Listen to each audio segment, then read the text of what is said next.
Welcome, everybody, to Broadcast Team Alpha. We're here doing it again, bringing you quantum conversation while exploring the quantum possibilities. And tonight, we're doing it in a really little bit different, right? New information, new kind of trajectory from way ancient times, really exciting.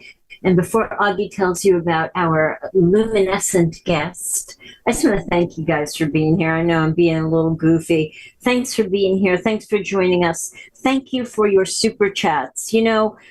We have now Broadcast Team Alpha on Tuesday night, 8 o'clock, right, because you're here. And then we have Sunday night, Aage does the paranormal show.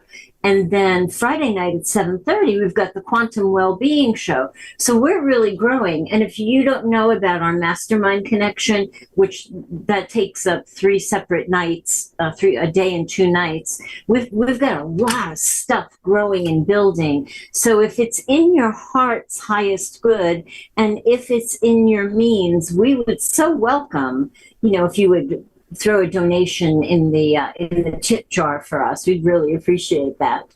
And I would like to invite you to our MasterMind Connection. What is that?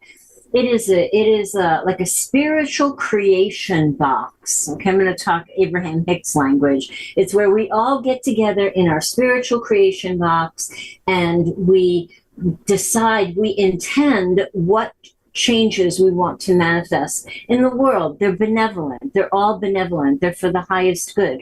Well-being, weather patterns, helping certain people heal, helping major people heal, right? The fires, I said weather patterns.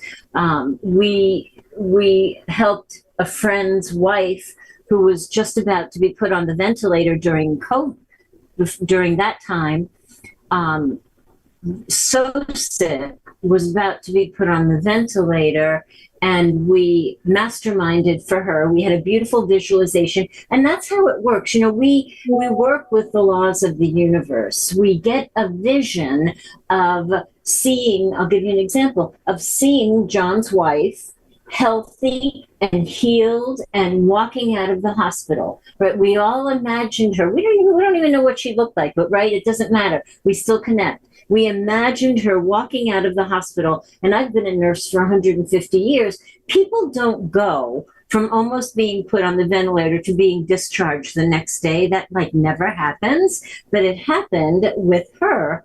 And it was absolutely part of the beautiful energetic alchemy, right, and manifestation that we created. If you want to join us, we get together Monday night, Wednesday night. Those are casual nights. We watch videos and talk about them.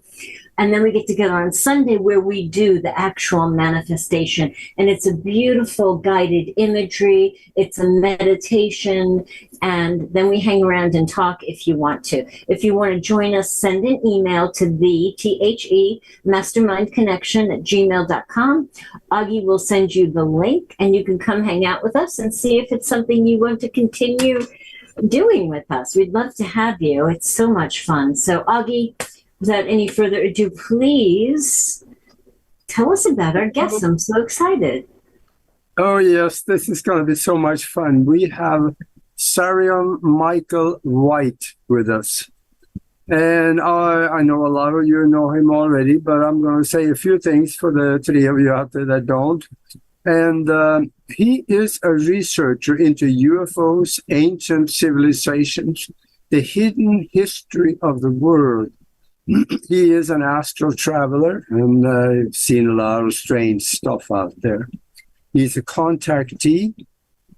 That right there, being a contactee, is what gave him access to the living records, the historical records of Earth.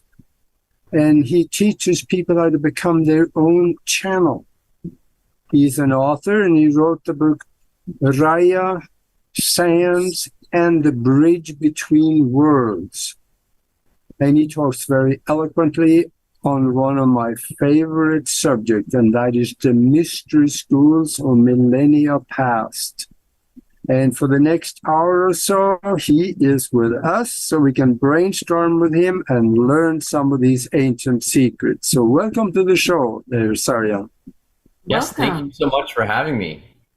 So good to have you here. Really exciting. Love your energy, by the way. So you have an incredible amount of knowledge, and we've highlighted so many things that we want to talk about. Before we get started, and this helps people get to know you a little bit, like what was your pathway? What was your trajectory that led you to here? Did you have like unusual experiences when you were a little kid that kind of foretold that you had these gifts and you were going to end up here? Or how did that go for you? Well, I did have a lot of things that happened in childhood, but I think like a lot of us, I shut down and forgot quite a bit of it. By the time I was 7 years old, I noticed that something had changed. I had lost touch with the knowledge that I came in with. And so from about 7 years old on to about 16 or 17, so about 10 years, I was kind of in this wondering. I still had very vivid lucid dreams. So it gave me this interesting impression of like, which is more real, physical reality or the dream world? And you know, what's going on in the dream world? Does it extend past my own imagination? Is there a larger reality out there that I'm connecting with? Especially when you dream of going back to the same places over and over again. So I had these kinds of questions stewing in my mind about the real nature of reality. I was a very inquisitive person. But I knew that I had lost touch with something, and I tried always to figure out what it was. Like, did I used to remember all my past lives and then I shut down and forgot? So I started asking really deep questions and probing for answers. By the time I was about 16, I started to predict that I was going to go through some type of a spiritual awakening. By the time I was 17, I started to have some experiences in the dream state that were more vibrational, where I was coming in contact with vibrations of consciousness coming from ETs, from ascended masters. And then that led to a full-blown multidimensional awakening by the time I was 18. I had a Kundalini rising experience that connected me with my higher self. I started communicating with guides. I had out-of-body experiences started to become a regular thing. And I was able to use those newfound abilities to explore, to ask questions, and then to have guides actually take me out of body to witness things, sometimes in the future, sometimes in the past, sometimes just from an angel's eye view, to see things that answered my questions. And that dialogue just kept going and going and going until eventually my channel opened and I started having ascended masters channel through me to give people readings. And at that point, I was as much a student as the people that I was reading for, because I was always learning new things from what was channeling through me. I just felt really humbly blessed to have the opportunity to be a conduit for the teachings of the masters. And yeah, it just keeps evolving. It's always changing as I meet new people and we share knowledge. And yeah, I'm sure your energy takes you to many, many places, and not necessarily just right here, right? So when your channel opened, was that like a major event, or was it something that you were like, oh, wait a minute, who are these beings talking through me? How did that go? Well, I had been connected with the Ascended Masters for many years, and being a channel was something that I always sort of aspired to, and I was doing it in my own way through creative writing and channeling my guides, getting messages from them that I would write down in a notebook. So for a long time, it was mostly something that was happening either in a kind of a mild dream-like state when I was waking up in the morning, or sometimes it was happening through a journaling process that would flow with guidance. But when my channel opened in 2005, it was a unique experience. I had other openings and channelings before, but it wasn't consistent. In 2005, it was like the Ascended Masters came in and said, okay, we are going to overlight you as a channel and train you to be able to channel us for other people, because that is now going to be part of your work. Wow. So yeah, that was a major event. How do you define channel? Just curious. Well, I think of all of us as being channels. I mean, there's a a life force of consciousness that comes all the way from the highest source vibration of creation energy in the universe down through a very specific channel and pathway of energy that is part of the structure of the universe, that feeds right into the manifestation of who we are as an individualized soul. And so we all have a channel. We all are a channel. But the process of channeling is one of sort of opening the valve just a little bit more, and sometimes allowing a presence of consciousness from other guides, or sometimes it may just be a form of healing energy, light, love, qualities of consciousness that are coming from a more pure source that can just blend with us and merge with us and channel through us. Yes, beautiful. I love that. And it seems like more and more, and well, of course, everything is accelerated right now, and the veil is lifting, right? So, allegedly. Right. So more and more people are opening to their potential to channel, which I just think is amazing, just amazing. But I would just like to shift gears a little bit, and you've got vast knowledge and understanding of ancient civilizations and the mystery schools. I'd love to go down the mystery schools path if you feel like it. Absolutely. I'd like to start by saying that we have vast knowledge, because any knowledge that I've ever tapped into, it's part of a library of vibrational memories and knowledge that is part of our inheritance. It's part of our mind than it is anybody else. And the fact that I have gained a measure of access to that, that is just so that I can be a catalyst for others, who can be a catalyst for others, who can be a catalyst for others.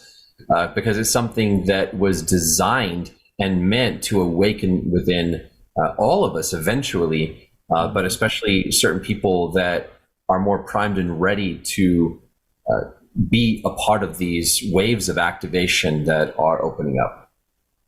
So yeah, the mystery schools is a really hot topic. I see more and more people exploring this, especially the ancient Egyptian mystery school, which is where a lot of my personal experience and knowledge comes from. So my favorite. Yeah. Interesting with Egypt, it's kind of confusing because the traditional view is that the Egyptian civilization sort of flourished and came into being in a certain time frame, about 5,000 to 6,000 years ago, and that to me is just the sort of next awakening of the civilization in Egypt. There was an earlier one that laid the foundation for the one that Egyptologists associate all of those megalithic structures with. But a lot of those structures were created in an earlier time, and they were inherited by the dynastic Egyptians, in some cases refurbished, in some cases degraded by what they did. But still, there's an earlier time, probably going back more like 12, 13,000 years ago, when a lot of these structures and their purpose were starting to be laid out to create a foundation for a great awakening that was known was going to come in our time. So when the ancient Egyptian mystery school that I commonly speak about and that we're all talking about, that was approximately 6,000 years ago, and it laid the groundwork in a way for the emergence of many different wisdom lineages and traditions and forms of ancient knowledge that went out and influenced the world's religions. A lot of the sacred knowledge that influenced many different awakenings and spiritual movements, both directly and remotely, because it was holographic in nature. What was happening in the mystery schools, it was affecting things on the other side of the planet. It was an awakening that echoed out and touched many different time periods. In fact, it's still happening.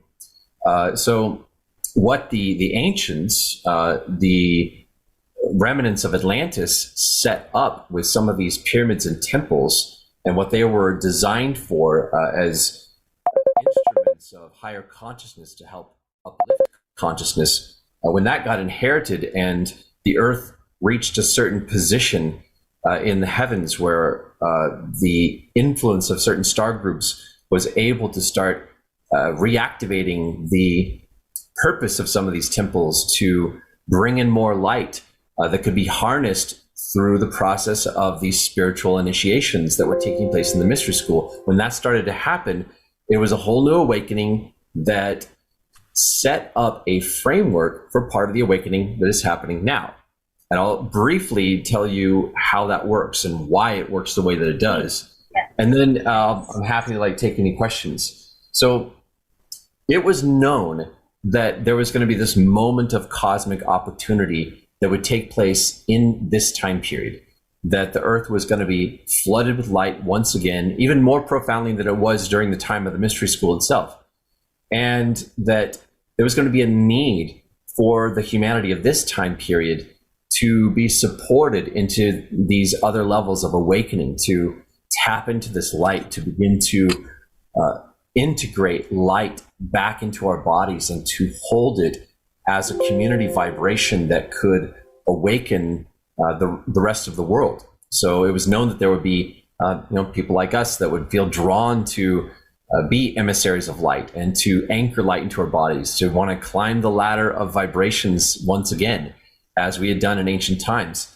And so it was also known that we weren't all going to be collected together in one place where we could start out in one community and build this field together and extend it out in a way that had a strong foundation of community to begin with. It was known that we're going to be spread out all over the place, born into societies that did not support us to be in an awakened state, carrying light. A lot of us came in carrying light, and that light got just beaten out of us, and there was a lot of, let's say, insensitivity in our psychological environment, not supporting us to be in a more open, vulnerable, sensitive state of awareness and connectedness with light. So, all of these things were known. So what the ancients did is they set up this mystery school where a number of people were able to go through a process of forming a community, and forming a community based upon knowledge of the human resonance field, where they were able to create a group harmonic coherent field of consciousness that they could hold, that they could extend to imbue others with that energy, to attune them, to bring them into the community field. And they were practicing the high art of Tantra, which was a process of aligning with levels of light vibration where masculine and feminine energy are whole and unified and work together synergistically. And so they would come together and they would practice holding this field together in a way that was very synergistic and caused their chakras to light up and vibrate with immense excitement, riding waves of ecstasy into higher vibrations, pulling in knowledge from other dimensions and star systems, and encoding that knowledge into the stones and the temples that were some of the sort of like the storehouse of the knowledge. Under the umbrella of that field that you said they create, what kind of subjects did they teach in those schools? Yes, well, they were able to, through the practice of Tantra and going into a state of deep ecstatic union with one another, they could bridge consciousness into the multidimensional levels of themselves, and they could travel into these other channels of being that are part of the multidimensional self, and sometimes find themselves in other bodies on other worlds, and they could pull in knowledge from other worlds and bring that knowledge into our awareness here. Well, one of the things that they were doing was they were retrieving or connecting with different spiritual gifts that had been developed on other worlds, and they were pulling those in and starting to channel them and share them and work with them. And so this was a mystery school that was designed to awaken the soul's gifts like, telepathy and deep levels of empathic abilities, the ability to create certain kinds of alignments and connections between the chakras that could produce certain effects in human consciousness, that could allow us to do all kinds of different healing work. I mean, the ability to heal is not just one thing. There is a wide spectrum of different types of unique healing abilities that they were channeling and bringing into form and then sharing with one another. And because they had this community resonance field, it made it possible for people to share their gifts with each other in such a way that, I could channel somebody else's gift. If I was working with somebody and the gift that somebody else needed was something from elsewhere in the community that I personally had not worked with before, I could become a conduit for some other aspect of the community's soul gifts, and that could just merge into me and come through and work with the person that I'm working with. That's the type of stuff that we were doing. That's amazing. So I'm imagining that when that sort of transference, transaction, whatever we would call it, where you kind of took on somebody else's modality from another planet, that was all within the container of that ecstatic vibration, that ecstatic harmonic vibration. That's like the gel that held everything together, right? Absolutely. Yeah, if you were to see this from an angel's eye view, from a higher dimensional perspective, it would have looked like there was this bubble of love vibration, almost like a dome, that covered the whole land of Egypt and extended beyond it. And it was gradually growing in strength, in expanding its physical parameters to affect a wider and wider area. And it was also kind of like a dome of protection, and it protected the work of these very sensitive channels in the Egyptian Mystery School, because they were being held in a love vibration. Now, eventually, the masculine and feminine energy started to come out of balance with one another. And once the imbalance got going too far in the wrong direction, it led to disruptions in that field.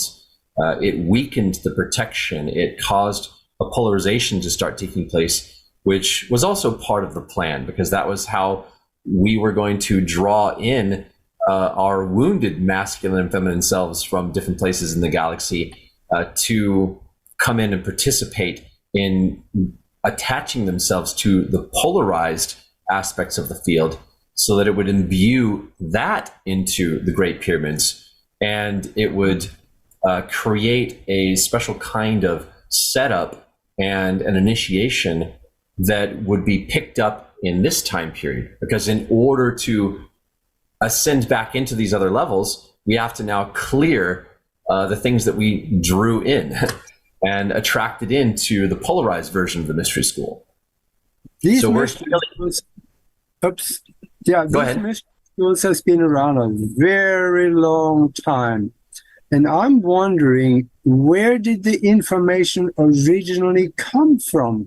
Could it have come from Atlantis, let's say, when the last islands went down about 30,000 years ago and they went to Egypt? Could it have come from there? Because I know they were doing these kinds of things in Atlantis. Yes. Now, Atlantis definitely had mystery schools, and yes, the Egyptian mystery schools specifically are an extension of the knowledge of Atlantis. Absolutely, there's a very, very strong link. I would say anytime there has been an incarnation of the ancient or sacred mystery school on the planet, it also, in many respects, stands alone as a new incarnation of a mystery school that is more ancient than any of the civilizations that we might ascribe to it.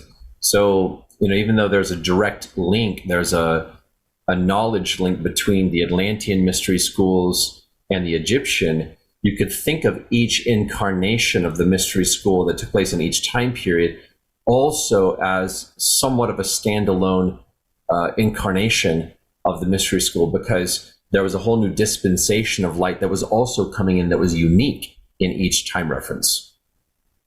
But yeah, it goes back even before Atlantis. In fact, some of the incarnations of the mystery school on Earth have taken place in vastly more ancient times, long before humanity, when there were other civilizations on the planet that were not human.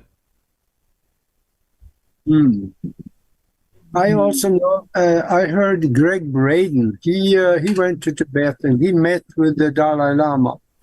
And they ended up in a conversation about the fact that Greg thought maybe this guy that we know as Jesus may have been there. And the Dalai Lama said, yes, there was this Hebrew. We have paper recorded, they have recorded records of this Hebrew that came here right about 2,000 years ago, and his name was Issa. And then finding out that, yes, that was one of the names he used. Yes. Mm-hmm. That was one of the mystery schools in Tibet. Yes, absolutely. We do have a quick question in the chat room. Faith Inspired asks, can you gift someone your energy and gifts before the body dies? Any thoughts on that? Well, I would say anything is possible if it is in alignment with divine will. So if that's something that is truly in accordance with divine will, I don't see any reason why that couldn't happen. I personally have not ever heard of a specific instance of that taking place, but I do know that ancestors can pass on gifts to their descendants. And any being that has developed or cultivated a gift vibrationally can pass that on. Some of the gifts that I have been imbued with have come from incarnations that were not part of my soul lineage. It was an entirely different soul, different culture, different time period that I had not been a part of myself as a soul, but they came through and shared part of the vibrations of their gifts with me. So anything's possible. I do want to say one other thing about the mystery school topic, though, because to kind of complete my thoughts on this, because it was known that we were going to be all spread out all over the world, and we wouldn't all be concentrated together, surrounded by advanced teachers training us into higher levels of consciousness. There was a need to create something that could give us access to this type of knowledge. And so if you think of, imagine like we're at this particular vibration, I'm just representing where my hand is at. This ancient mystery school in Egypt, they were able to sort of ascend beyond the vibration that we are moving into now. And they kind of like leaped ahead. They were ascending into slightly higher vibrations of physical reality. And they were going through all of these initiations, and they were, in a way, they were leaving a trail of initiations that were being embedded into layers of physical reality that would remain part of the very fabric of the world, and also encoded into the vibrations of the pyramids and the stones, so that when we got to this present time period, and we start to move into those layers of energy, because the earth is increasing in vibration, we're being boosted up. And so as we enter into these layers, we then are able to receive the benefit of this kind of ascension trail of breadcrumbs that was left behind. And some of the initiations that were taken in those Egyptian times were taken for all of us on behalf of humanity, because the awakening that was taking place in those high-level initiates was an awakening that was designed to echo out into the future, to gift us something that would benefit us. And I had personally a direct, real experience of that just a couple of months ago at the last Sedona retreat that my partner and I facilitated. We had a group of people come together, and it was quite surprising because Thoth, one of the ancient Egyptian and Atlantean masters and teachers of the mystery school, he came through and he described how the Egyptian masters are now beginning to extend a healing platform. It's like a vibration and a vibrational space that comes from beneath the earth in these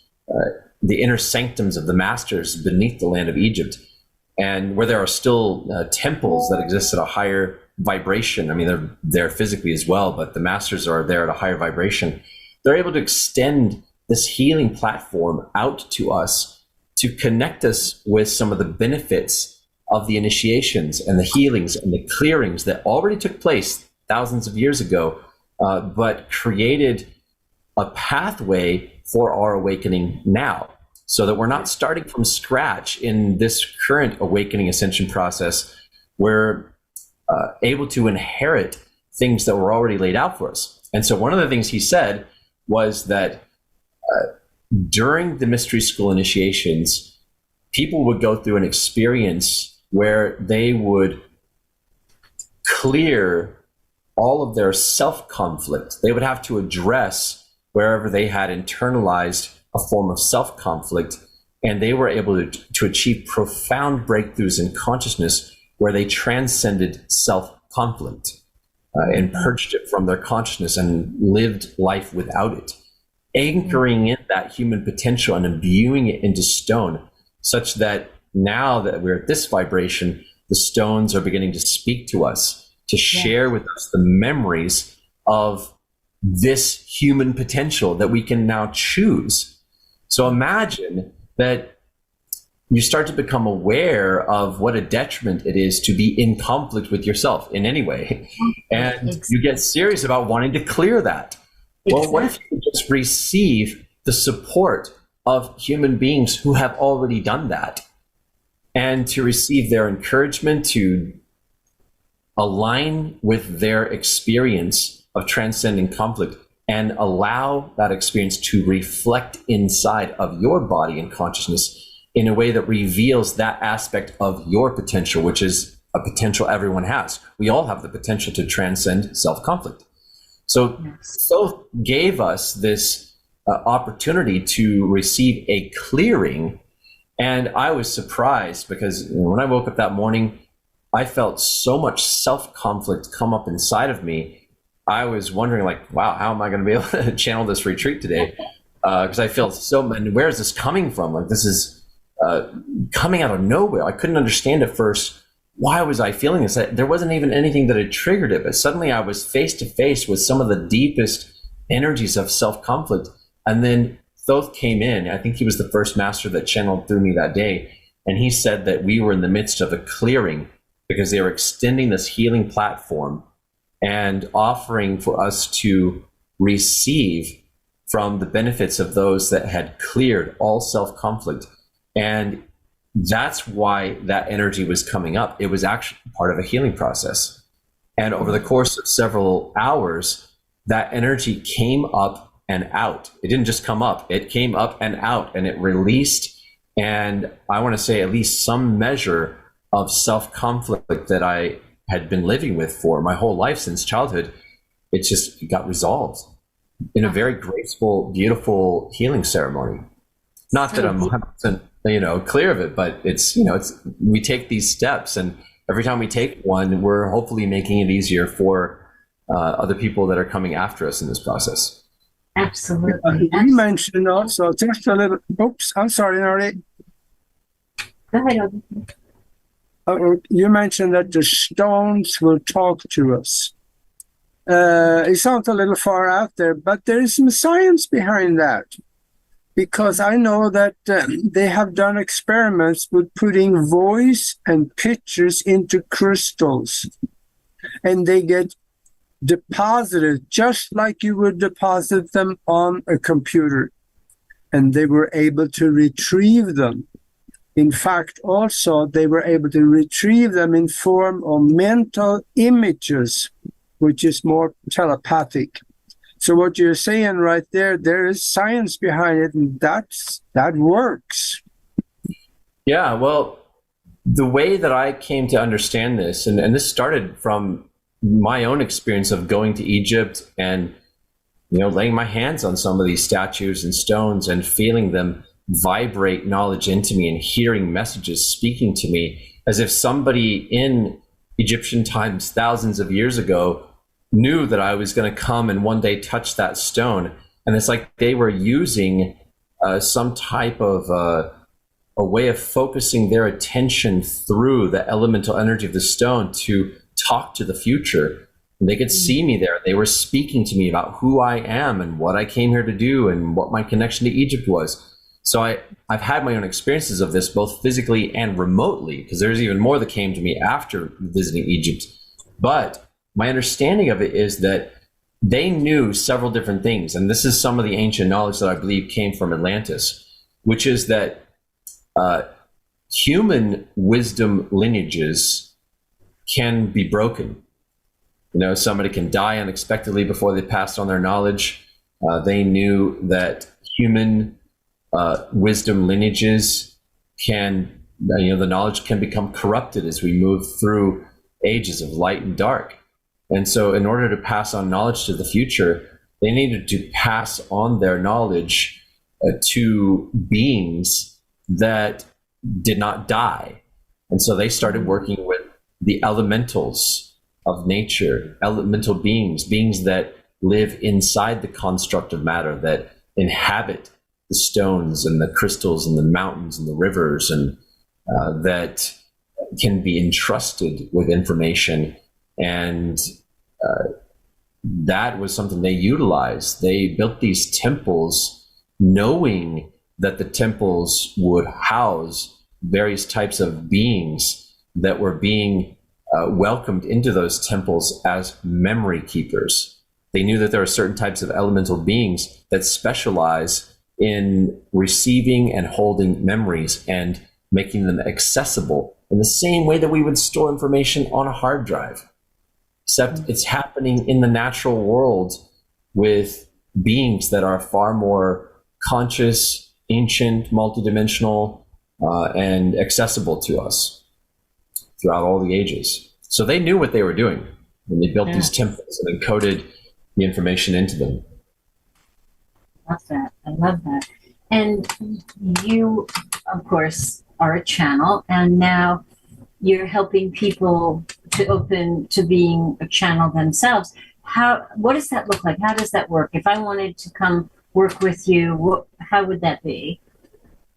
Yeah, well, there's a number of different things that I have been doing. I was doing private readings for people for, almost 17 years. And I would introduce people to who their spiritual guides are and help them make the connection. And sometimes I would even work with somebody over a series of sessions to develop the connection. That's something that I was doing one-on-one for a lot of people. And I also have taught courses. I've kind of transitioned away from doing the private sessions for a while, and I'm developing other tools like there's a master class that I'm developing now for breakthroughs in channeling, making breakthroughs in your ability to channel your guides. I have developed a free course, kind of did this during the pandemic. I knew there's a lot of people stuck at home, and maybe some people want to use some of that free time to practice opening their channel or explore the topic a little more. So I created 13 lessons. It's like a learning to channel course. And that is at channelingnow.com. So people can go to channelingnow.com/register and sign up for that. So there's a free learning to channel course, and there's a whole montage of video teachings from other channels giving their tips about the process of opening to channel. And that's just phase one. There's a phase two coming, in the not too distant future. I'm working on that now. And I just finished creating a guide that links a number of different video and audio resources that I've developed together. And that is going to be available on my website very soon as well. I was trying to have it done by the time I got to this interview, but I'm still tweaking a few things. But check back on my website, sarion.com, and you're going to see that available very soon. So yeah, I'm really excited about training more people, not just how to channel, but how to give readings. And I want to pass on, 17 years worth of knowledge and experience to people that want to go down that path themselves and learn how to be a student of the masters and the angels as a channel for other people. So yeah, people come to my website and join one of the lists that are there, then they'll be able to be in line for when that comes around. Great. That's wonderful.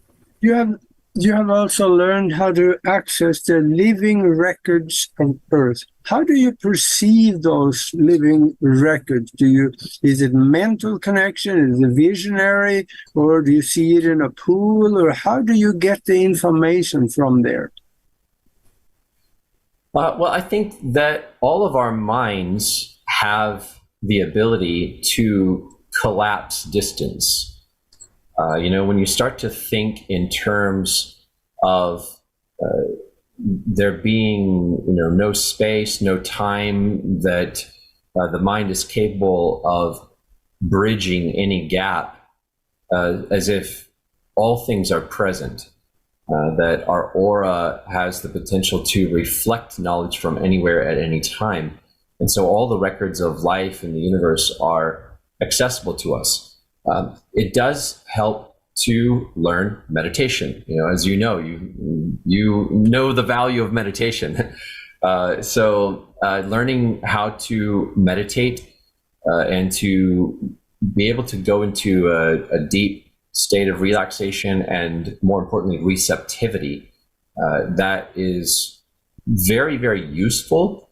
However, it's not entirely essential to develop the connection to the living records, because this is part of our birthrights. It's actually part of our bodies. We're really learning how to access information that is stored in our DNA, and that's something that is in a process of awakening inside of us. So I would say that a lot of my experiences of accessing records is not something that I initially had any control over. It's not like I developed this as a skill. Rather, I just started having guides showing me things, and sometimes answering questions. And then I realized, okay, wow, there are living holographic records, and our bodies are connected to this, and it's possible to tap into this. But one of the ways I think this is going to start to filter into human experience more commonly has less to do with developing this as a skill and more to do with connecting with other people and individuals and groups that have a shared interest in opening themselves to access such knowledge. Because whenever you have two or more people gathered that form a sacred container for light, for higher consciousness, for spiritual energy, it creates a stronger platform for this kind of sacred knowledge to reflect into our field of consciousness. So what people are going to be learning how to do more and more over the years, the decades, is how to come together and through intention create a sacred container for spiritual knowledge to reflect into the space between us, so that we start to support each other to expand our consciousness through a group harmonic resonance field, which makes it possible to see things and feel and sense knowledge that cannot be understood properly by only one mind alone. There are certain forms of knowledge that it takes multiple reference points to kind of anchor in a more expansive view. So it's all about group energy. It's all about coming together and supporting each other to expand our consciousness through group energy. I love that. I love that. And I really like the way that you positioned it, the way that you said that it makes it more I'm freestyling this. It makes it more possible for the information to be reflected into the consciousness. I love the way you said that. That's amazing. Yes. Yeah. Really powerful. There's a really important key that I'll share about this that connects with how the records are going to open. This is something I see happening more and more commonly over the years, the decades. Eventually, everyone's going to be talking about this in a way that will be fairly unified throughout the world, because people all over the world will be having similar experiences of it. I mean, this is still, quite a ways ahead, but it's not outside of the realm of possibility for anyone now to start to move in that direction and have openings in this regard. And so the key is the 1-1 vibration. So the 1-1 vibration is a vibration of perfect equality of being. It's something that Yeshua taught during his ministry, Master Jesus, and he taught this by way of extending a very simple prayer. And the prayer is, I am one and you are one, and we are both equally one with each other and equally one with the heart of humanity. Meaning that there is one human heart, that we both share in that heart equally. And whenever you are holding and affirming that equality of being, that supports a field of oneness and wholeness to come into the field between us. And then that activates what I call our betweenergy.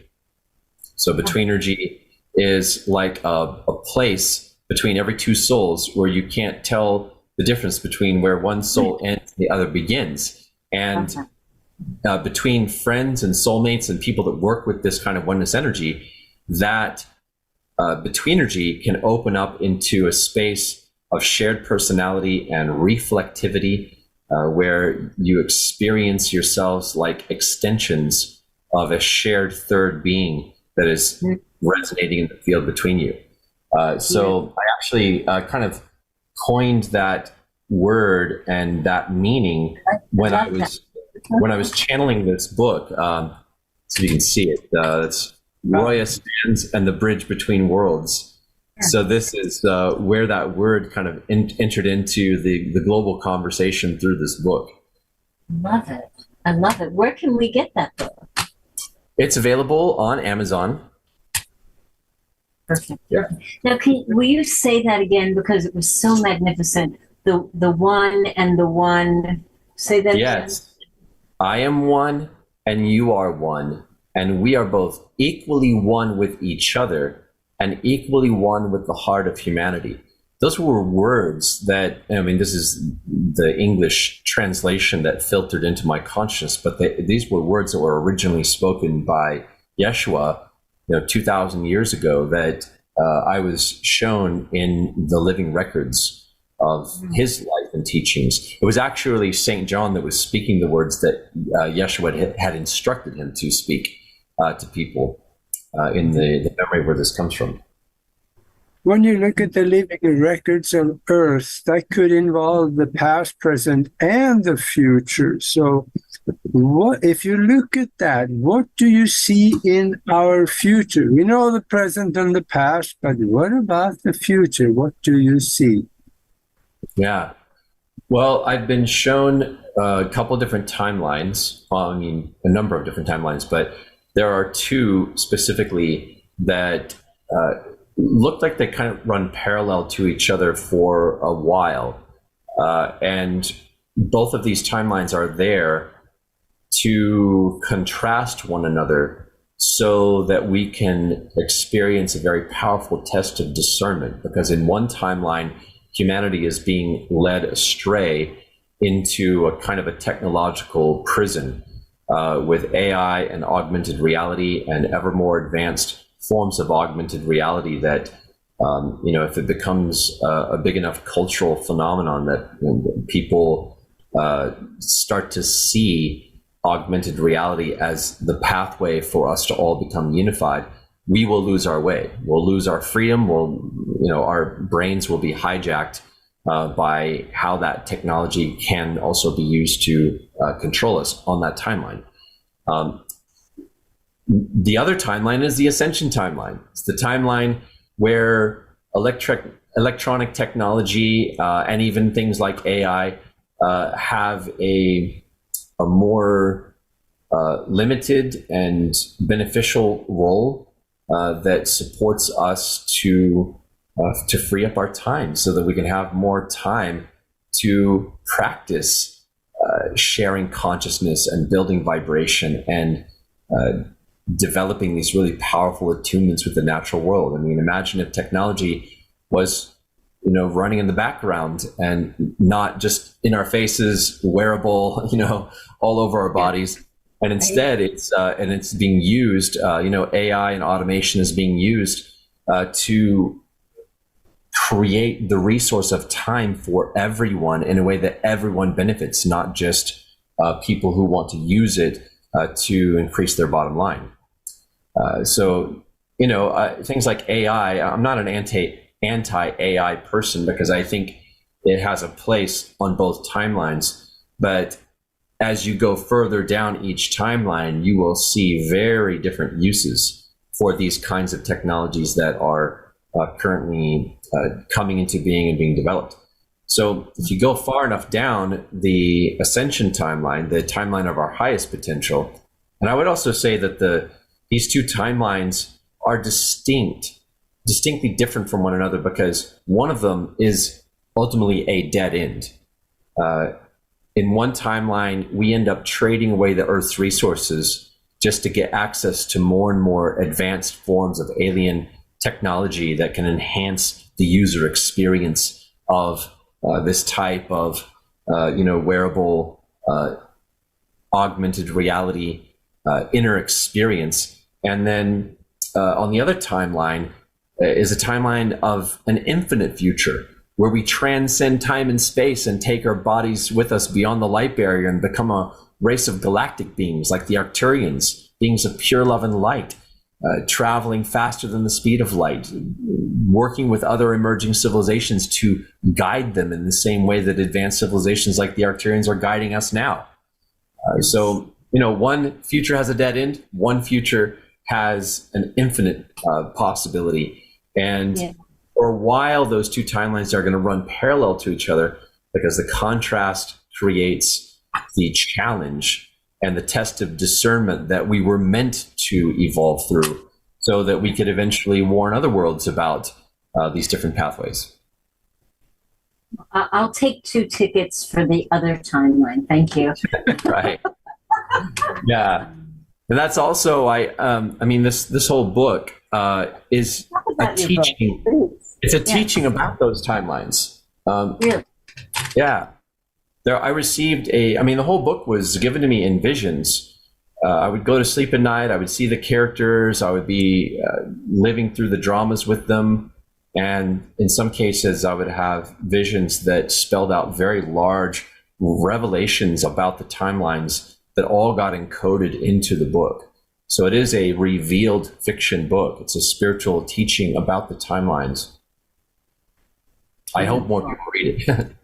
Yeah, I want to read it. That's so exciting. It's even more relevant now because some of the things that the book predicts, the book was published in 2018, but it talks about things that had not happened on the timeline yet. And now we are seeing some of those predictions starting to come true. Love when that happens.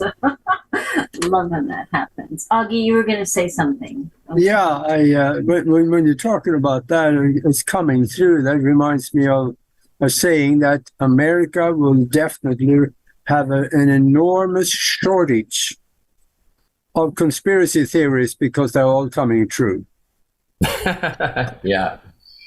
America is it's a pretty wild place. Every place is going through an evolution, but America is one of those places that has attracted some of the darkest elements of greed, fear, and corruption because the American people agreed on a soul level to take on the process of evolving through that and helping to transform and transmute it to give birth to new blueprints for empowerment and change and peace that are still in the process of emerging.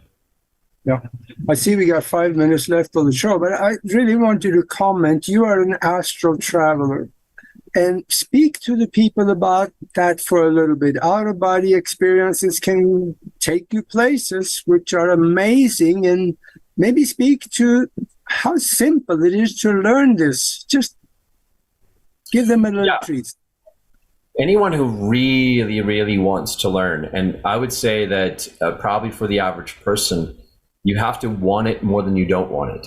And I say that specifically because a lot of times we might feel like we want something, we're interested in it, but underneath the surface, we might also be afraid of it just enough that kind of blocks progress. So you have to want it more than you don't want it.